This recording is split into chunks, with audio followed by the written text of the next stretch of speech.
Hello students, आज हम class 9th का next chapter Microsoft power point 2010 first का पहला पार्ट स्टार्ट कर रहे हैं।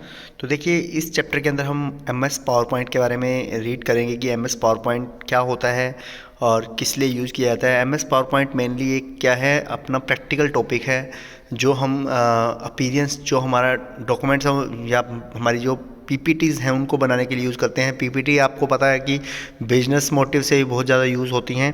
तो इस लेसन को हम स्टार्ट करते हैं। देखिए, करिए over the last 2 decades our lives have slowly been taken over by technology.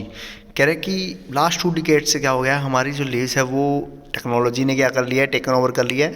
The rapid development of technologies has considerably influenced mankind. The advent of advanced presentation graphics software has replaced the overhead projectors and transparencies of bygone days.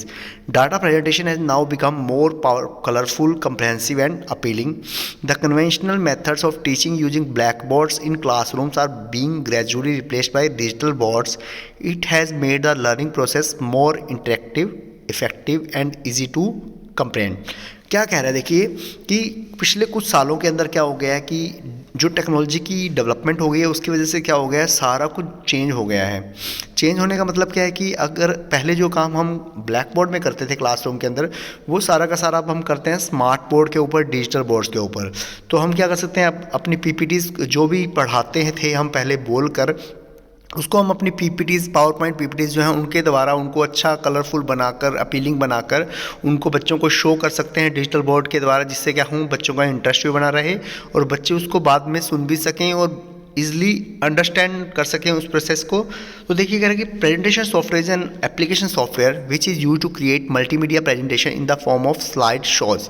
कह रहे कि presentation software क्या होता है, एक multimedia software होता है जिसका यूज़ किया जाता है मल्टीमीडिया प्रेजेंटेशन बनाने के लिए स्लाइड शो के रूप में। कह रहे कि presentation is a collection of slides arranged in sequential manner to convey, persuade, motivate, entertain और टू प्रोवाइड इंफॉर्मेशन। कह प्रेजेंटेशन क्या होती है, कलेक्शन ऑफ अलग अलग स्लाइड्स का होता है, जो स्लाइड्स अरेंज की जाती हैं सिक्वेंशियल मैनर के अंदर, जो क्या करती हैं, मोटिवेट करेंगी आपको, एंटरटेनमेंट करेंगी आपको, इन्फॉर्मेशन प्रोवाइड करेंगी, उसे क्या कहा जाएगा, प्रेजेंटेशन कहा जाता है।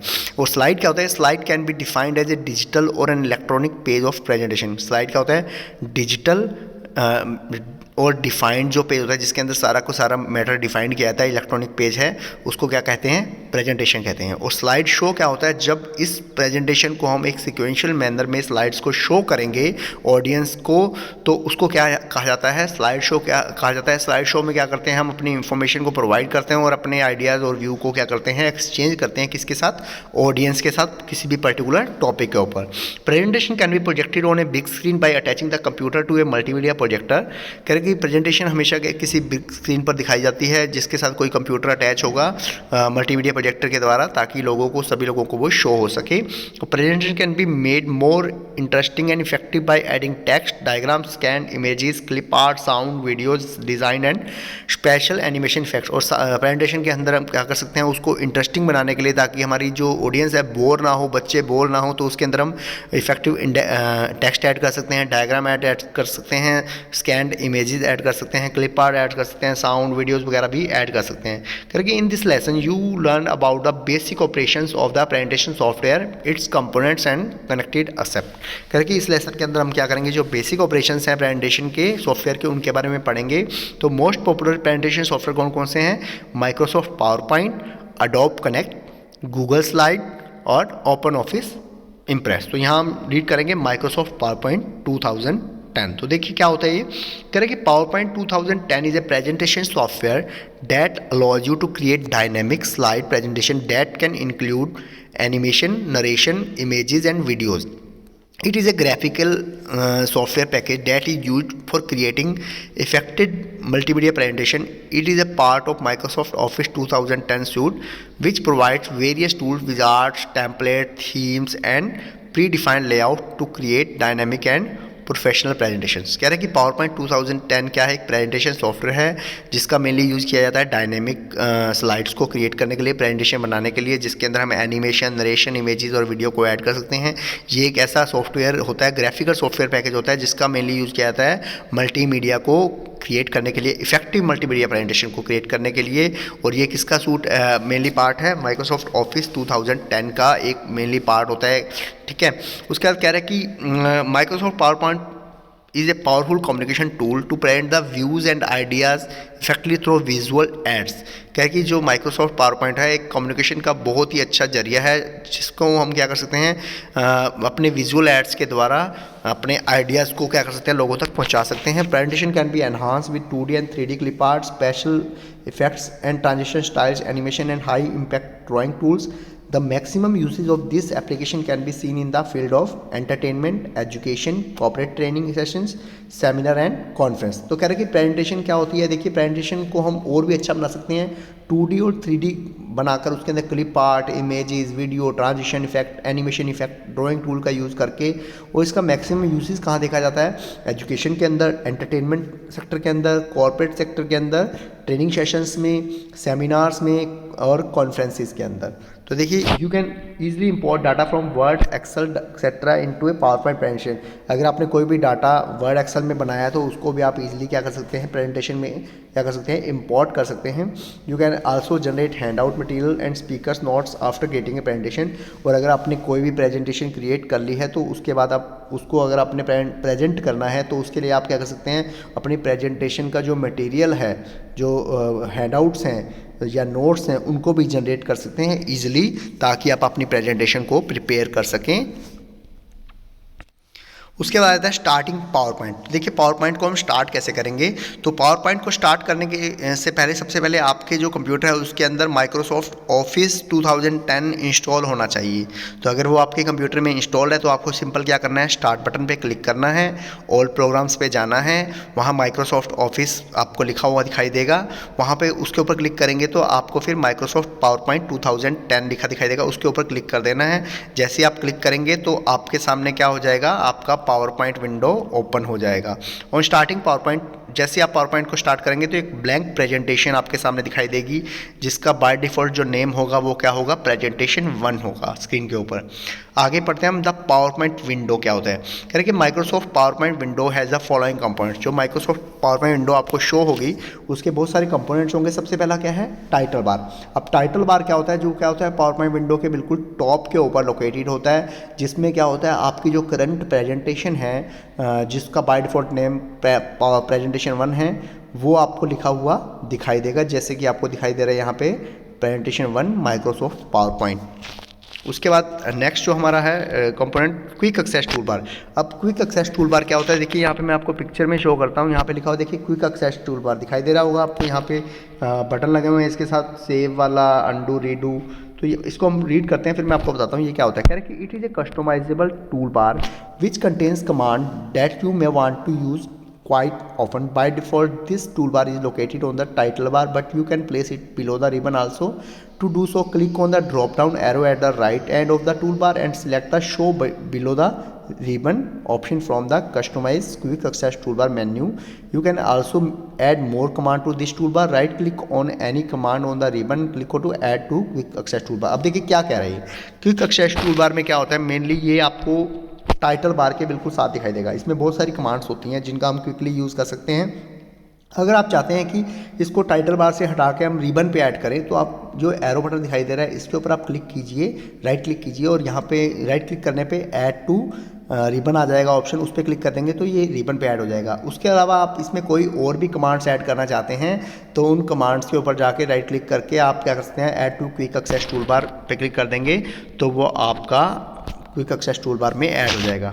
उसके बाद आता है रिबन क्या होता है। कह रहे कि it is place at the top area of the main window. It displays several tabs such as file, home, insert, design, transitions, animation, slide show, review, view and Acrobat. Each tab contain commands arrange in different groups. तो देखिए ribbon क्या होता है, ये top area होता है main window का। देखिए यहाँ पे आपको दिखाई दे रहा है file, home, insert, design, transition, animation, slide show. इसके अंदर अलग अलग पे क्लिक करेंगे तो आपको अलग अलग कमांड्स ओपन हो जाएंगी, जो सारा क्या है रिबन के अंडर आता है।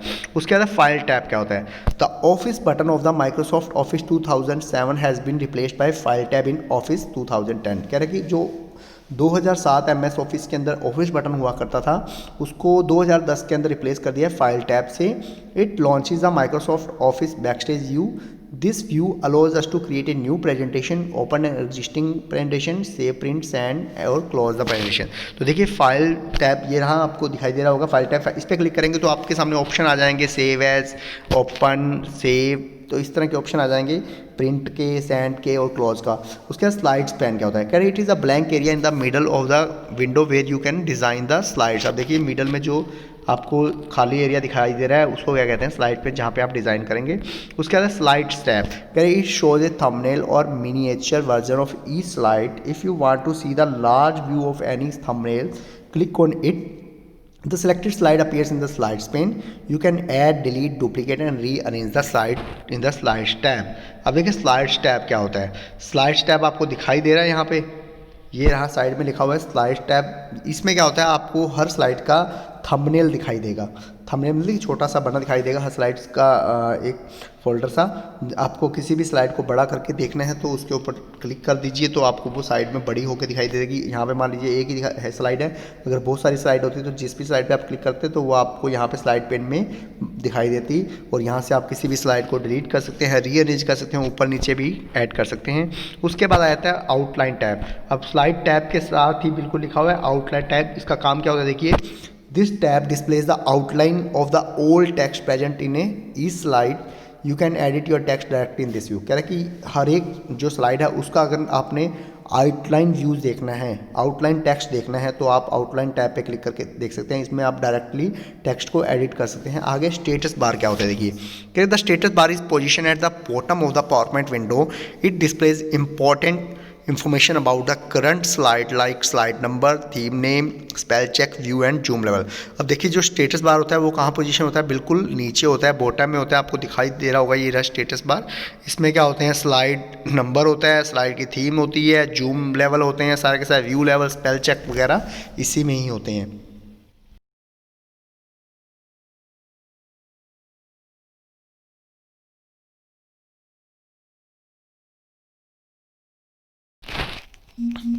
उसके बाद आया था हमारा व्यू बटन्स। कह रहे कि these buttons can be use to switch between the normal view, the slider sorter view, side sorter view, the reading view and the slide show view.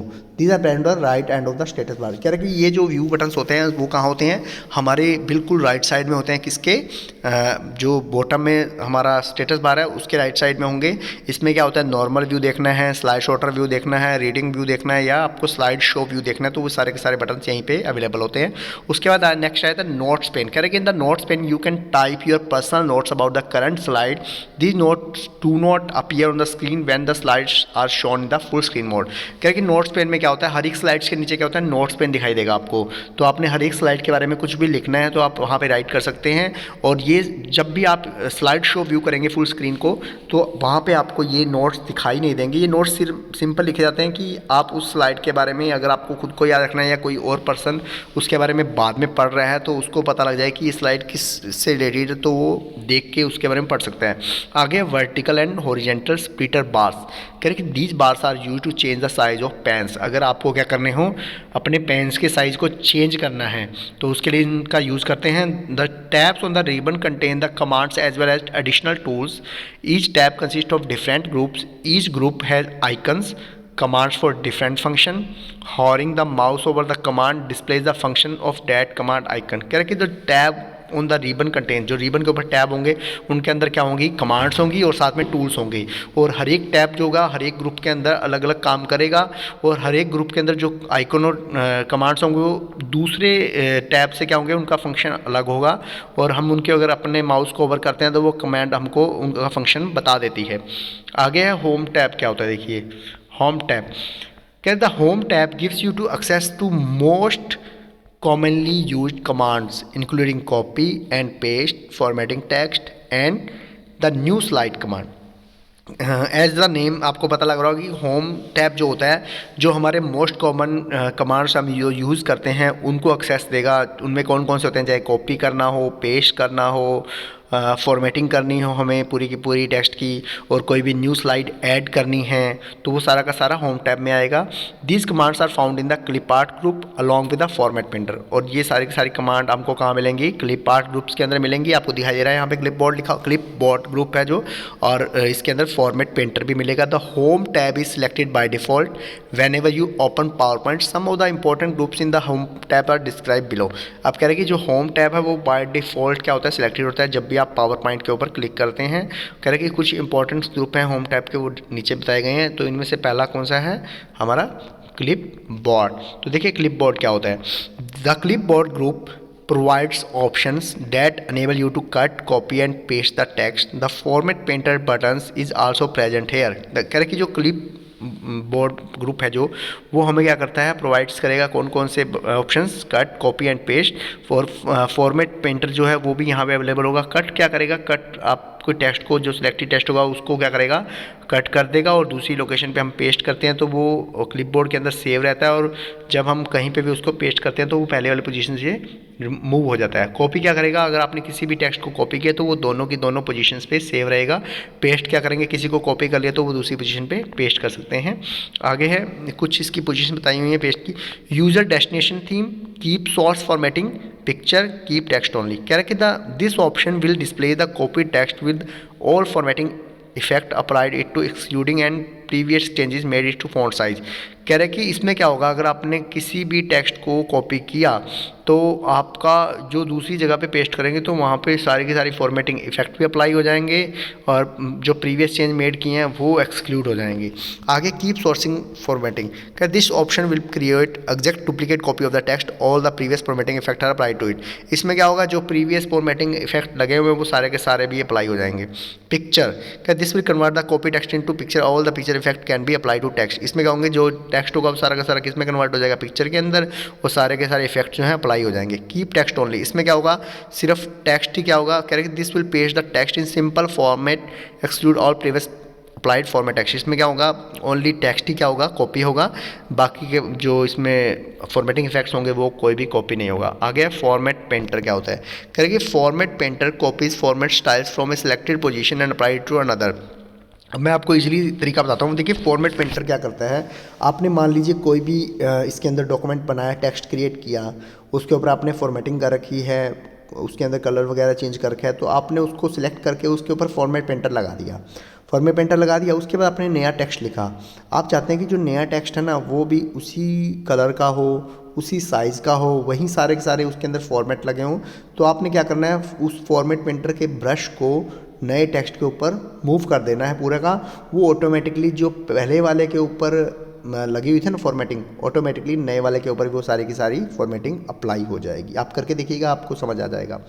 आगे देखिए स्लाइड्स क्या होता है। The slides group enables you to select a new slide and layout for a slide, reset a slide और delete a slide. कह रहे कि जो स्लाइड ग्रुप क्या करती है?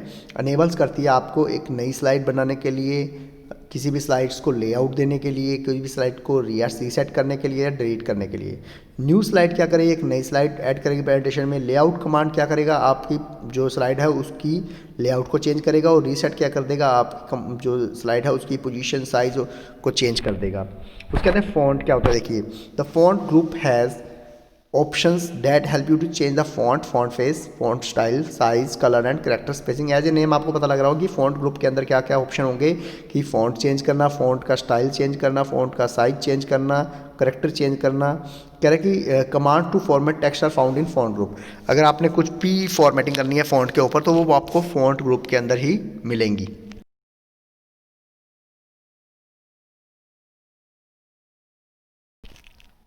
अब देखिए इसके अंदर फॉन्ट ऑप्शन का यूज़ कर सकते हैं हम फॉन्ट फेस को चेंज करने के लिए। अगर आपको क्लियर करनी हो सारी फॉर्मेटिंग तो आप क्लियर ऑल फॉर्मेटिंग ऑप्शन के ऊपर क्लिक करेंगे तो सारे का सारा क्या हो जाएगा? फॉर्मेटिंग चेंज हो जाएगी। BIU जो होता है, देख तो बोल्ड, इटैलिक, अंडरलाइन, आपने बोल्ड करना है, इटैलिक करना है, अंडरलाइन करना है, वो इसका यूज़ करके।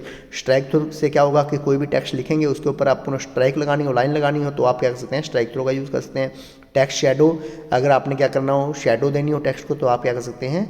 टेक्स्ट शेडो का यूज़ कर सकते हैं। कैरेक्टर स्पेसिंग, अगर आपने जो कैरेक्टर्स लिखे हैं उनके बीच में आप स्पेस एडजस्ट करना चाहते हैं तो आप कैरेक्टर स्पेसिंग का यूज़ कर सकते हैं। चेंज केस में क्या होगा, आपने सेंटेंस केस में, लोअर केस में, अपर केस में, टाइटल केस में, टॉगल केस में, जिसमें भी चेंज करना हो तो आप इजीली चेंज कर सकते हैं। फ़ॉन्ट कलर, अगर आपने फ़ॉन्ट का कलर चेंज करना हो तो आप इजीली फ़ॉन्ट का कलर भी चेंज कर सकते हैं।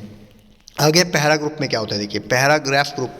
The paragraph group contains the paragraph formatting option such as text alignment, indent, spacing, bullet list etcetera. कह रहे हैं कि पैराग्राफ ग्रुप में क्या होती हैं, टेक्स्ट की अलाइनमेंट होती है, इंटेंट्स होती है, स्पेसिंग होती है, बुलेट लिस्ट होती है। जैसे बुलेट्स होते हैं तो अगर आपने कोई भी लिस्ट बनाई तो आपने क्या दे दिया, उन लिस्ट को अलग अलग बुलेट्स दे दिए, वो क्या है अनऑर्डर में होंगी, ऑर्डर में नहीं होंगी, तो आप अलग अलग उनके ऊपर बुलेट्स अप्लाई कर सकते हैं। बुलेट्स क्या होंगे, जैसे स्टार हो गया, सर्कल हो गया, स्केयर हो गया, ये सारे बुलेट्स ऐड कर सकते हैं। नंबरिंग में क्या होंगे, आप उनके ऊपर नंबर लिस्ट बना सकते हैं, 1 2 3 ABC को रोमन के अंदर 1 2 3। अगर आपने इंडेंटेशन चेंज करनी है पैराग्राफ की, इंडेंटेशन में क्या होगा, आपने पैराग्राफ का मतलब कि जो इंडेंट है इंक्रीज लिस्ट लेवल होता है और एक डिक्रीज लिस्ट लेवल होता है, दोनों होते हैं होम टैब के ऊपर। आप अगर इंक्रीज़ करेंगे तो वो राइट की ओर मूव करता जाएगा, डिक्रीज़ करेंगे तो वापस लेफ्ट की ओर मूव कर जाएगा आपका पैराग्राफ। इसको यूज़ करेंगे तो आपको इजीली समझ आ जाएगा। आगे स्पेसिंग बिटवीन लाइन्स, अगर लाइन के बीच में आपने स्पेस देनी है तो लाइन स्पेसिंग ऑप्शन का यूज़ करेंगे। अगर आपको टेक्स्ट की डायरेक्शन चेंज करनी है तो आप टेक्स्ट का डायरेक्शन के ऊपर क्लिक करके टेक्स्ट को सिलेक्ट करके उस टेक्स्ट की डायरेक्शन जो है रोटेट भी कर सकते हैं, ऊपर से नीचे, लेफ्ट से राइट, राइट से लेफ्ट, बॉटम से, सब कुछ चेंज। अलाइन टेक्स्ट, अगर आपको टेक्स्ट को अलाइनमेंट देनी है तो आप लेफ्ट, राइट, सेंटर, जस्टिफाई, कोई भी अलाइनमेंट दे सकते हैं। कॉलम्स, कह रहे कि column command use to spread the text into 2 और मोर कॉलम्स। अगर आपको टेक्स्ट को 2 या 2 से ज़्यादा कॉलम्स के अंदर चेंज करना हो तो आप स्प्लिट कर सकते हैं कॉलम कमांड का यूज़ करके। और अगर आपको क्या करना है, text can be converted to smart art graphics by using convert to smart art option. Smart art option का यूज़ करके आप टेक्स्ट को स्मार्ट आर्ट ग्राफिक्स के अंदर भी कन्वर्ट कर सकते हैं। इसको भी आप करके देखेंगे तो आपको इजीली समझ आ जाएगा। आगे है ड्राइंग ग्रुप। देखिए बच्चों, ये सारा का सारा ना प्रैक्टिकल टॉपिक्स हैं, इनको आप जितना करके देखेंगे आपको ज़्यादा समझ आएगा। रीड करने के बजाय एक बार जो मैंने पढ़ाया इसको सुन लीजिएगा, फिर आप करके देखिएगा। कंप्यूटर को आपको पढ़ने की जरूरत ही नहीं पड़ेगी, दोबारा आपको इजीली समझ आ जाएगा। आगे है ड्राइंग ग्रुप्स क्या होता है। कह रहे कि in the drawing group you will find various types of shapes that you can insert into your presentation. You will also get the options to arrange the order of shapes, group the objects and add various effect to the selected shape.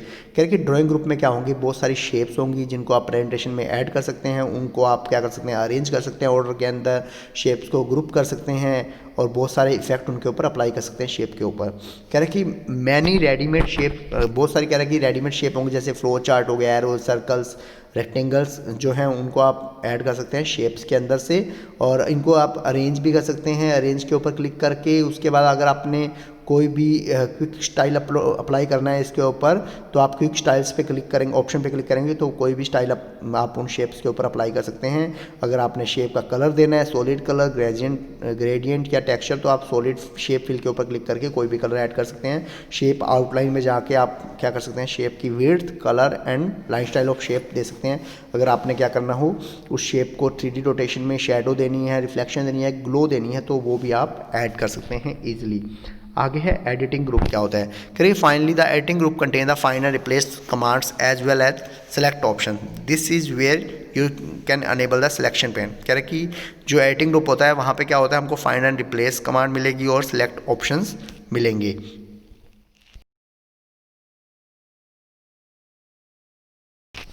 देखिए next आ जाता है हमारा topic guideline to make an effective presentation. तो most important topic यही है इस lesson का कि किसी भी प्रेजेंटेशन को आपने क्या बनाना है, अच्छा बनाना है, तो उसके लिए क्या क्या गाइडलाइन होनी चाहिए।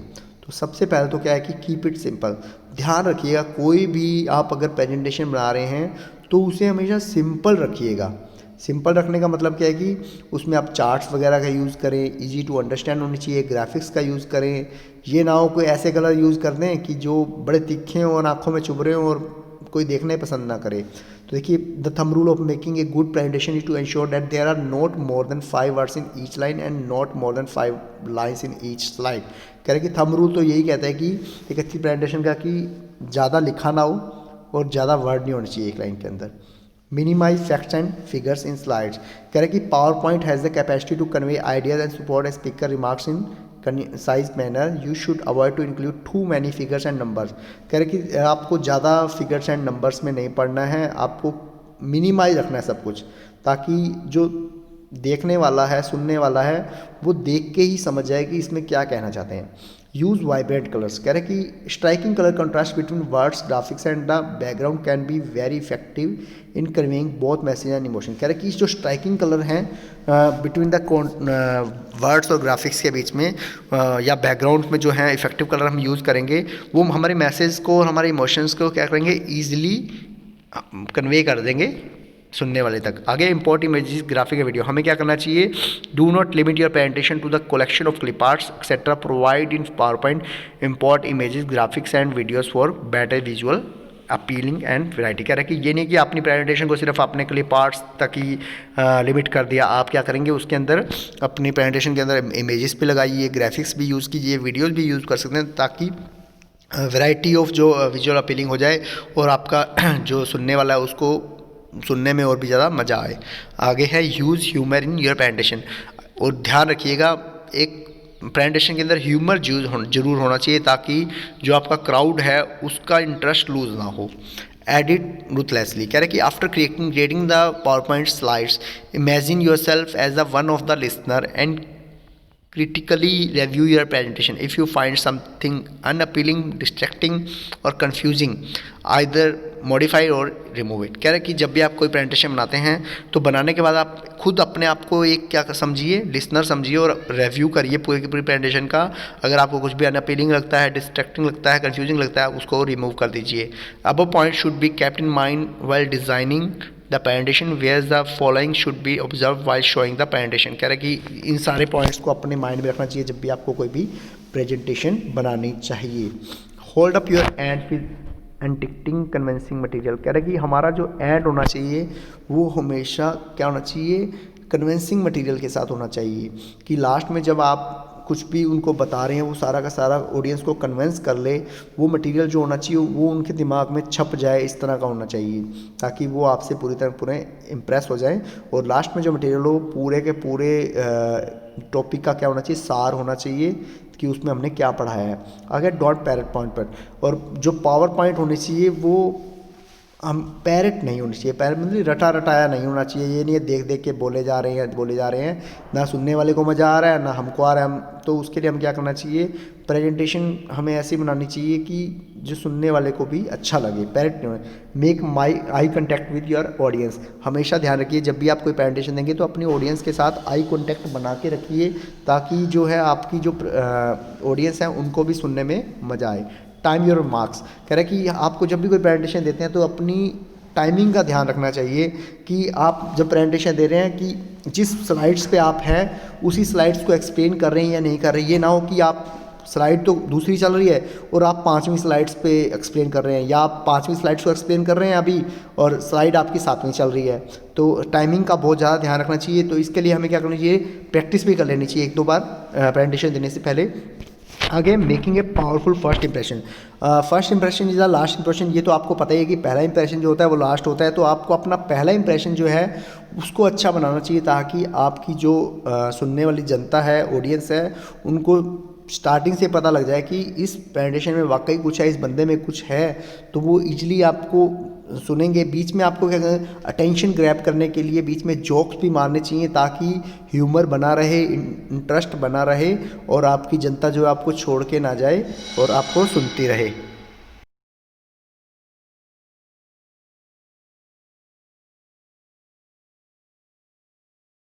आगे गिव इट ए रेस्ट, कह रहे कि PowerPoint is an effective tool as a visual companion to spoken word, but you must let the screen go blank on the certain occasion. कह रहे कि लास्ट में क्या होना चाहिए, जब आप गिव इट रेस्ट करेंगे तो ध्यान रखिएगा कि आपने जब बोलना बंद किया तो आपकी जो लास्ट की स्क्रीन होगी उसको ब्लैंक मत रखिएगा, उसके अंदर या तो कोई क्वेरी का ऑप्शन हो या प्रैक्टिस मेक मैन परफेक्ट, कुछ भी मतलब कि कोर्स डाल सकते हैं, या अपना फ़ोन नंबर या कॉन्टैक्ट नंबर कुछ भी डाल सकते हैं, ताकि आपका जो इंटरेक्शन है अपनी ऑडियंस के साथ बना रहे।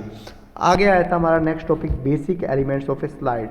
तो स्लाइड्स के जो बेसिक एलिमेंट्स हैं वो क्या क्या हैं, उनके बारे में हम आज रीड नहीं करेंगे, उनके बारे में हम रीड करेंगे हमारे नेक्स्ट पार्ट के अंदर।